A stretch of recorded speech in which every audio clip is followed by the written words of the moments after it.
അലി അക്ബർ ഷാ, ഇപ്പോൾ മുനമ്പത്തെ സമരം 45-ാം ദിനത്തിലേക്ക് എത്തുമ്പോൾ അവരിതൊരു പ്രാർത്ഥനാ സമരമാക്കി മാറ്റുന്നു എന്നാണ് ഇന്നലെ പ്രഖ്യാപിച്ചത്. പ്രാർത്ഥനാ സമരത്തിലേക്ക് നീങ്ങിയോ മുനമ്പം?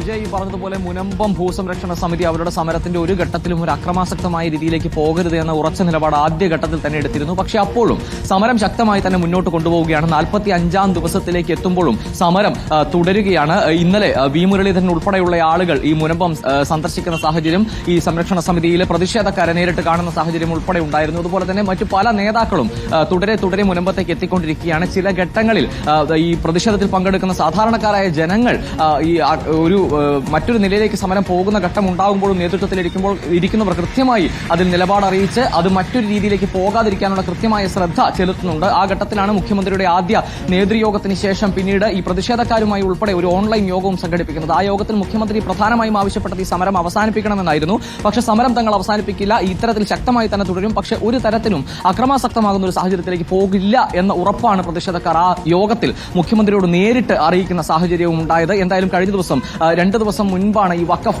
ആക്ടിന്റെ ഒരു പ്രതീകാത്മക കോലം കടലിൽ കെട്ടിത്താഴ്ത്തിക്കൊണ്ടുള്ള പ്രതിഷേധത്തിലേക്ക് ഉൾപ്പെടെ ഈ പ്രതിഷേധക്കാർ പോയത്. ജുഡീഷ്യൽ അന്വേഷണം എന്ന ആവശ്യത്തെ അവർ നിരാകരിക്കുകയാണ്. കാരണം 3 മാസമാണ് ജുഡീഷ്യൽ അന്വേഷണത്തിനായി നൽകിയിരിക്കുന്നത്. ഈ 3 മാസക്കാലം ഈ നിലയിൽ തുടരാൻ കഴിയില്ല എന്ന നിലപാട് അവർ മുഖ്യമന്ത്രിയെ കൃത്യമായി അറിയിച്ചിരുന്നു. അതുപോലെ തന്നെ അതേസമയമാണ് ജുഡീഷ്യൽ കമ്മീഷൻ ഈ 3 മാസക്കാലം മതിയാകില്ല മുനമ്പത്തെ ഈ പരിശോധനകൾ പൂർത്തിയാക്കാനെന്നും അറിയിച്ച് രംഗത്തെത്തുന്ന സാഹചര്യം ഉണ്ടായത്. എന്തായാലും ഈ പ്രതിഷേധം ശക്തമായ രീതിയിൽ തന്നെ ഈ ഘട്ടത്തിലും തുടരുകയാണ്. ഇന്ന് ബിജെപിയുടെ നേതൃയോഗം ഉൾപ്പെടെ കൊച്ചിയിൽ നടക്കുന്ന സാഹചര്യത്തിൽ കൂടുതൽ നേതാക്കൾ മുനമ്പത്തേക്ക് എത്താനുള്ള സാധ്യതയുമുണ്ട്. ഇതുകൂടി കണ്ടുകൊണ്ടാണ് ഇപ്പോൾ നിലവിലെ പ്രതിഷേധം അവിടെ തുടർന്നുകൊണ്ടിരിക്കുന്നത്. എന്തായാലും ഒരു കാര്യം വ്യക്തമാണ്, ഈ ജുഡീഷ്യൽ കമ്മീഷൻ എന്ന ആവശ്യത്തെ പൂർണ്ണമായും നിരാകരിക്കുകയാണ് ഈ പ്രദേശത്തെ പ്രതിഷേധക്കാർ നിലവിൽ. സുജയ.